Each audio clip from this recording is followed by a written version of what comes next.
ao Senhor. Agora eu gostaria que você fosse para 1 Samuel ainda, capítulo 3. 1 Samuel, capítulo 3.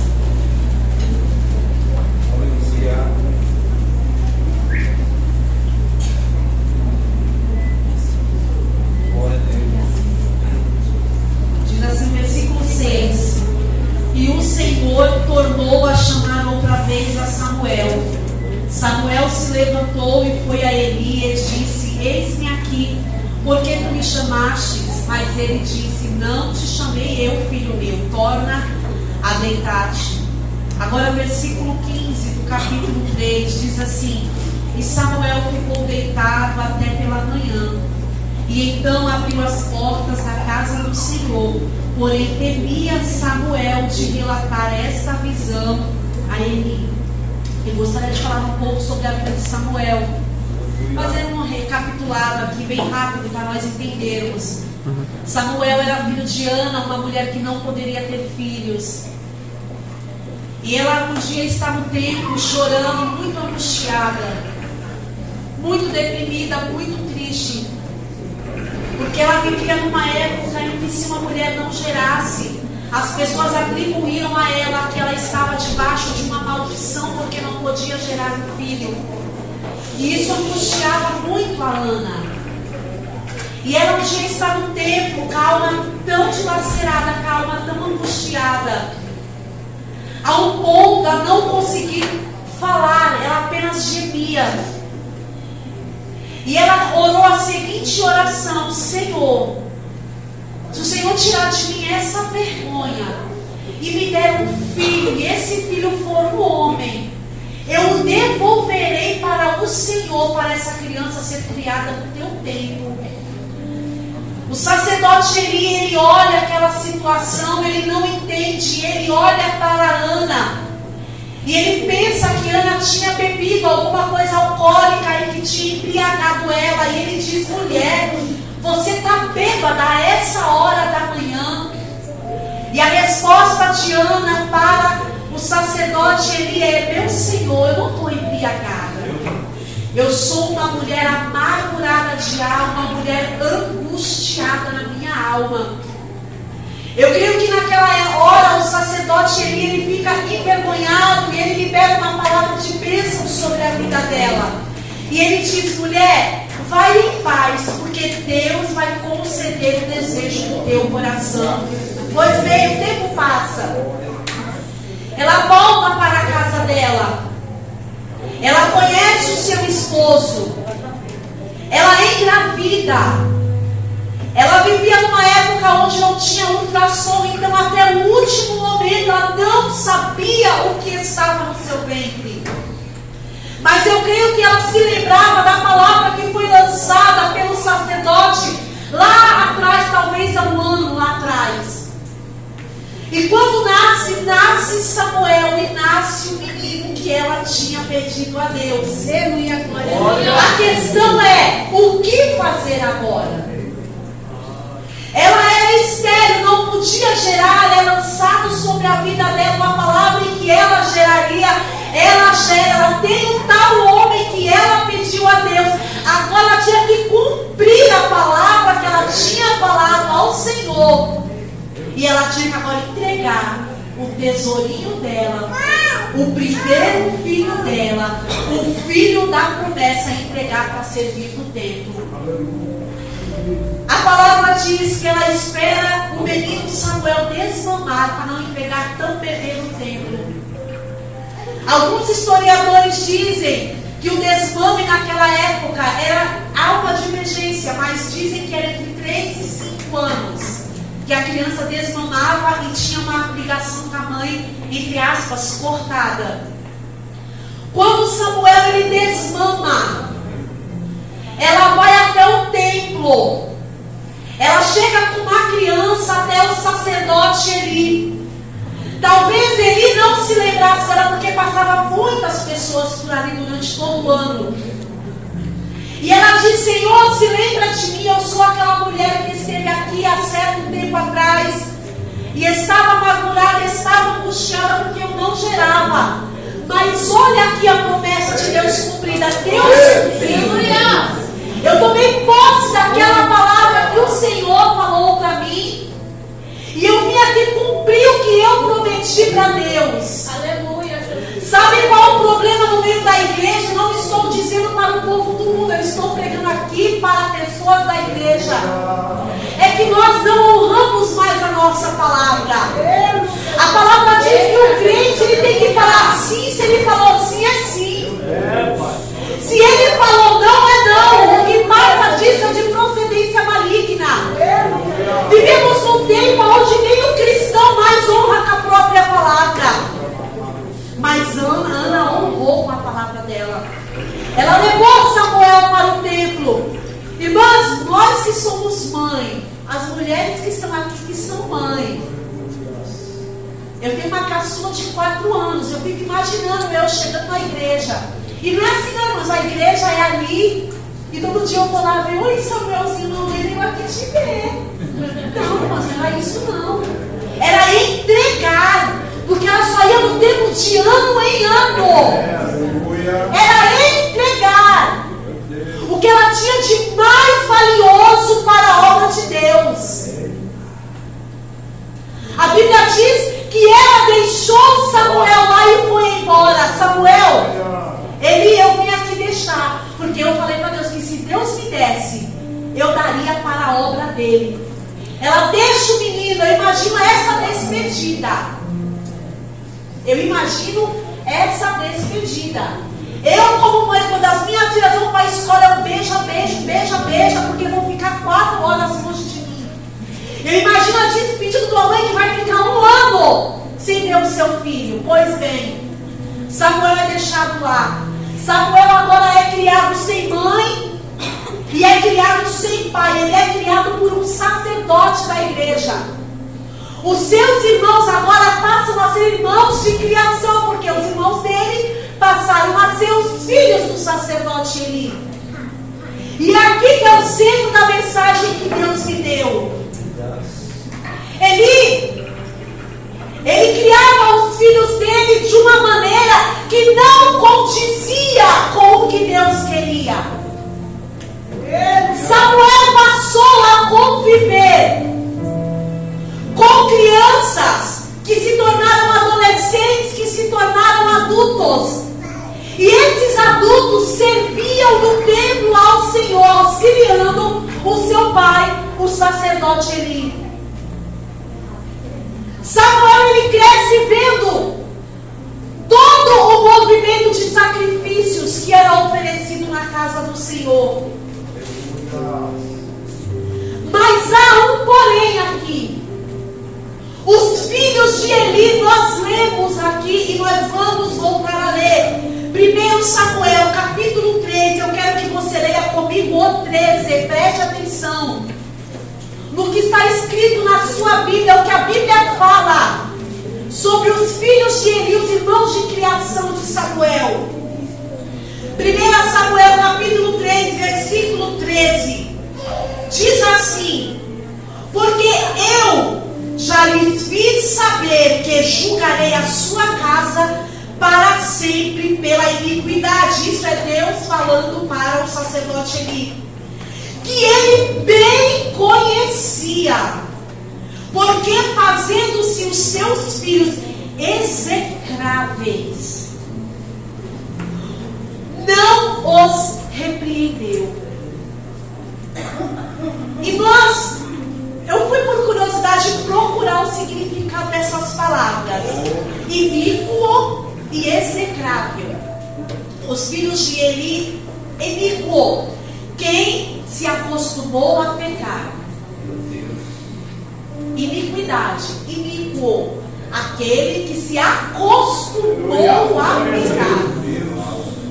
Execráveis, abominável e detestável. Esses eram os filhos de Eli, Ofni e Finéias, que estavam dentro do templo oferecendo sacrifício a Deus. Eles estavam tocando no que era santo. Eles estavam tocando no que era sagrado. Mas eles eram aos olhos de Deus, não eram aos olhos de qualquer um. Eles eram aos olhos de Deus abomináveis, detestáveis e impuros. E o X da questão aqui é: quem era o sacerdote? O próprio pai deles, o sacerdote Eli. E aí a pergunta que fica é: por que o sacerdote Eli, vendo que os seus filhos se tornaram abomináveis e ainda assim trabalhavam na obra, na casa, no sacerdote, porque ele como pai não tomou uma posição? Sabe por quê? Eu vou te responder. Porque causaria um escândalo ele expor para a congregação de Israel: olha, os meus filhos foram reprovados por Deus, porque se acostumaram a pecar, porque se tornaram detestáveis diante de Deus. Então ele foi passando a mão, passando a mão. Sabe aquele pai, aquela mãe que vê o seu filho no caminho do erro e fala: é só um menino. Sabe aquele pai, aquela mãe que vê o seu filho fornicando? E para quem não sabe o que é fornicação, vou tentar moderar com as palavras por causa das crianças. É relação íntima entre homem e mulher. Isso é fornicação. De quem não é casado, dois jovens solteiros. Então existem pais que sabem que os filhos estão debaixo do pecado, mas por ser seus filhos, vai passando a mão, vai avisando, e aí vem aqui para a igreja e pega no que é santo, pega no que foi consagrado a Deus. Mas é o meu filho, eu não posso expor. A Bíblia diz que Deus ele é longânimo, mas chegou uma hora que o próprio Deus ele se encheu de Ofni e de Finéias. A Bíblia diz que Deus falou: basta, rejeitei. E olha o perigo. Deus rejeitou, não foi só os filhos, rejeitou agora o pai também, porque o pai acoitou o que os filhos faziam. Era honroso ser sacerdote. Era honroso ser usado por Deus, como ainda é honroso. Para eu estar aqui pregando não é mérito meu, é uma honra dada por Deus. E não é por merecimento. Você imagina um povo que tinha sido escolhido e separado por Deus, que era o povo de Israel, e alguém ser escolhido para ser um sacerdote. E aí o próprio Deus vai chegar: eu rejeito agora Eli, eu rejeito o Ofni e eu rejeito Finéias. Rejeito os filhos porque estão profanando a minha casa, e rejeito o pai porque sabia e acoitou. Os filhos de Eli eram tão grave o que eles faziam. Era tão grave o que eles faziam. Uma das coisas que eles faziam, quando era oferecido sacrifício a Deus, até a parte que era para ser queimada, para subir com um cheiro suave para Deus, eles roubavam e comiam, roubando o que era de Deus. Eles se tornaram tão sem temor a Deus, o temor fugiu. E é um perigo quando o temor de Deus, quando o temor de Deus foge da minha vida, é muito perigoso, porque eu me acostumo a pecar, me torno um inimigo dentro da casa de Deus. Ofni e Finéias, eles tinham relações íntimas com mulheres na porta do templo. Tenta imaginar a situação: dois filhos de sacerdotes na porta do templo tendo relações com as mulheres que iam lá servir também. Era isso que os filhos de Eli faziam. O pai sabia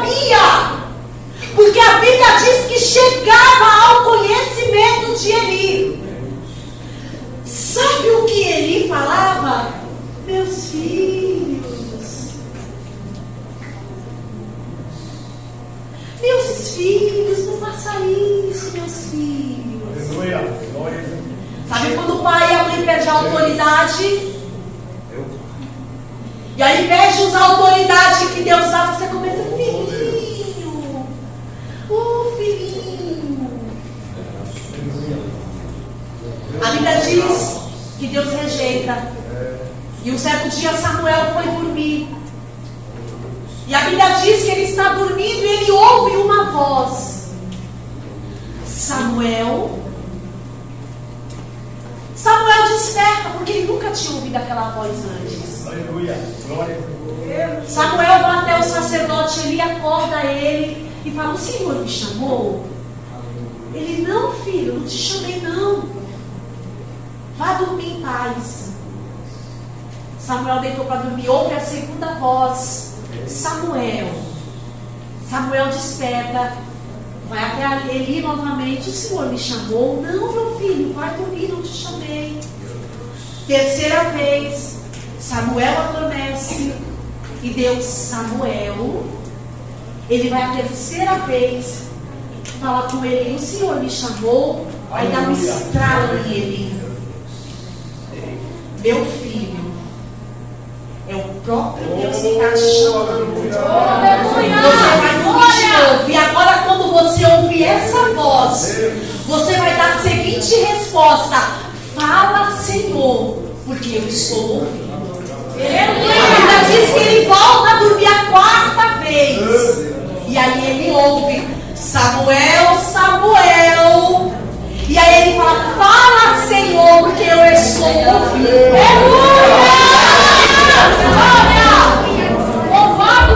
E aí agora a questão é: o que Deus queria falar com Samuel?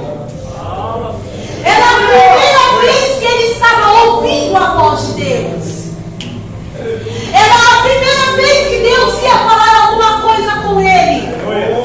Quem sabe, né, se fosse conosco, a gente pudesse ouvir a própria voz de Deus. Opa, Deus está me chamando. Vai revelar um manto aqui, que ele vai fazer, que ele vai curar, que ele vai não sei o que lá.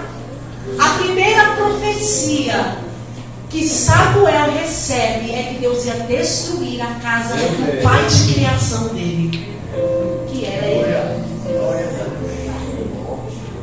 A primeira profecia que Samuel recebe é que Deus ia destruir. Interessante que a Bíblia não fala que Deus ia tratar, eu vou tratar, e não. Deus falou que ia destruir, porque o temor tinha ido embora. Aleluia. E agora para contar para o pai de criação? E agora para contar? O dia amanhece, ele lembra: opa, essa noite Deus chamou Samuel. Manda chamar Samuel. Samuel, meu filho. Era Deus ou não era? Era Deus. O que Deus te falou? Samuel, né? Quem sabe, a Bíblia não fala, mas quem sabe ele falou: depois a gente conversa. Eu vou ali acender as lâmpadas do templo, né? Não, depois a gente conversa. Aí ele intima Samuel: Samuel, me conte tudo. Não me esconda uma vírgula do que Deus falou com você. E aí Samuel, vamos abrir as Bíblias. 1 Samuel, capítulo 3. Aí o 17 ele fala: que palavra é que te falou? Peço-te que não encubras, assim Deus te faz. E outro tanto, ele já tentou amaldiçoar Samuel.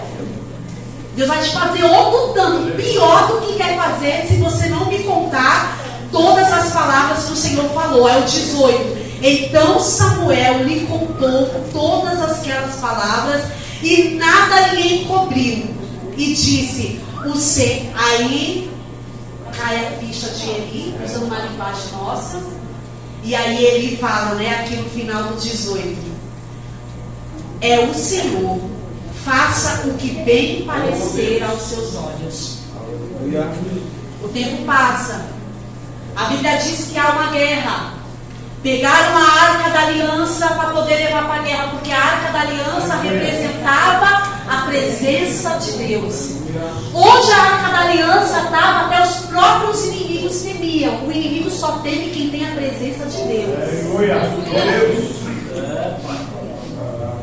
O inimigo, ele não vai temer se você não tira um momento para orar.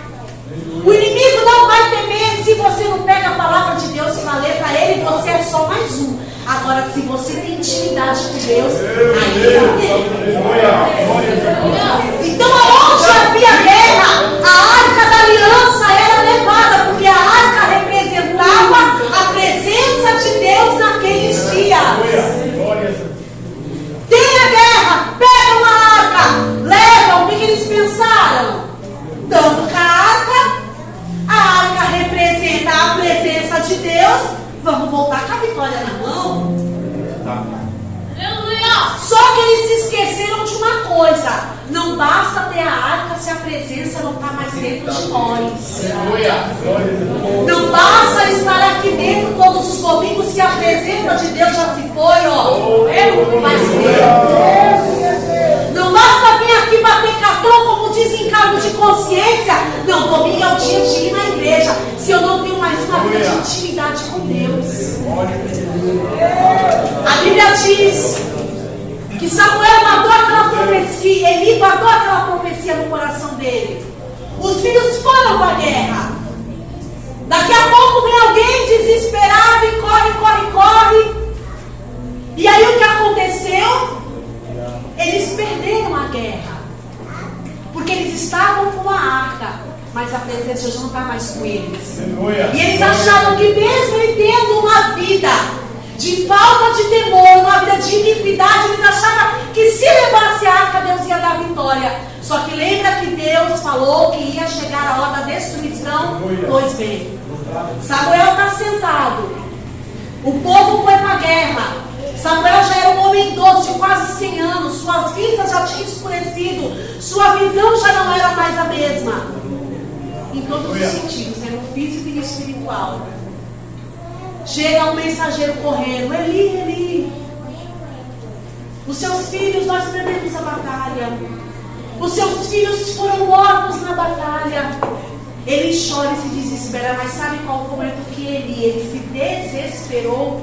Não foi nem com a morte dos filhos, foi quando falaram: levaram a presença do Senhor. Aleluia.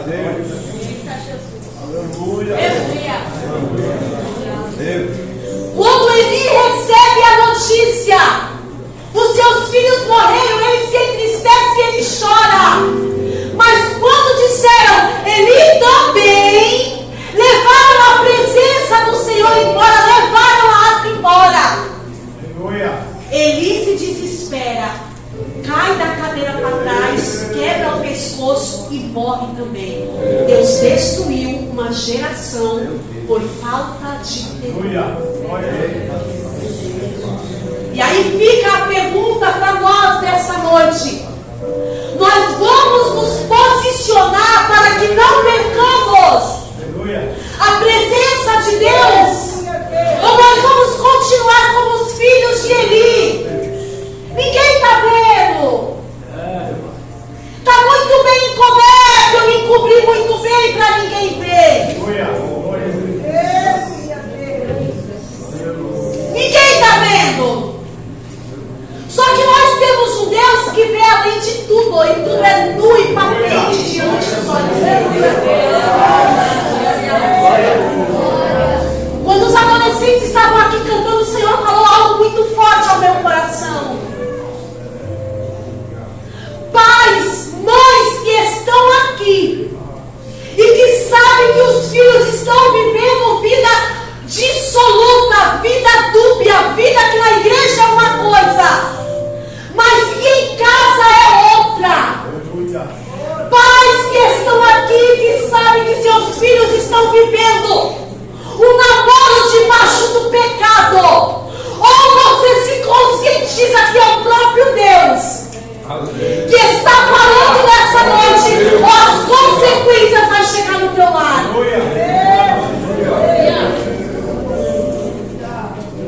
Não é fácil para mim trazer uma mensagem como essa. Não é fácil obedecer a um chamado de Deus como esse. Mas uma coisa eu tenho convicção: eu ainda conheço a voz do Deus que eu sou.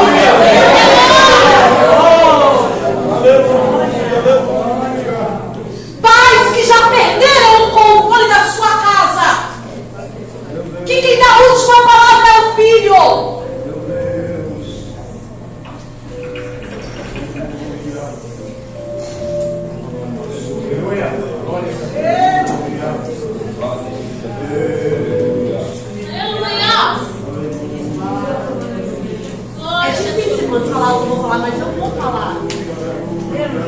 Pais que sabem que os filhos estão dentro do quarto com o namorado. Pais que sabem que os filhos estão indo para aqueles hotéis da vida que você sabe que eu estou falando, que está aqui dentro e você sabe. Aleluia.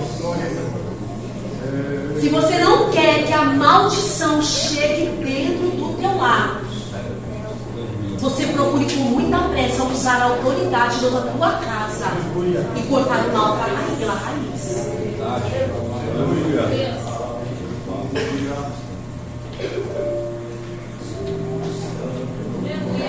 Lembra que eu falei no começo? Que Deus ia falar de uma maneira muito dura, mas que do começo ao fim era para você entender que Ele fala assim porque Ele te ama. Estou novamente falando isso. Você está falando assim conosco porque Ele nos ama. Nós não somos igual ao mundo, igreja. No mundo tudo é normal, no mundo tudo pode. Nós não somos o mundo, nós estamos no mundo, mas nós não somos dessa terra. Jesus, Ele vai buscar uma igreja lavada, remida no sangue de Jesus. Quem tiver vestes salpicadas de pecado, não sobe, não se iluda. Ele vai buscar uma igreja pura, como uma virgem, pura, com vestes brancas. E se você ama o seu filho, se você ama a sua filha e não quer que eles vão para o inferno, tome uma providência hoje. Porque se você compactua com o pecado, você é tão pecador quanto quem você está coitando. E você vai para o inferno junto com quem você está coitando. Eu gostaria que você repetisse essas palavras que eu vou falar agora. Eu sei.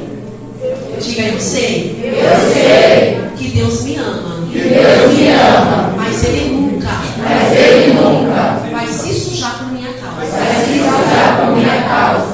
Então, se eu quero ver um Deus santo, um Deus puro, eu tenho que ter as vestes. Aleluia. Amém, igreja?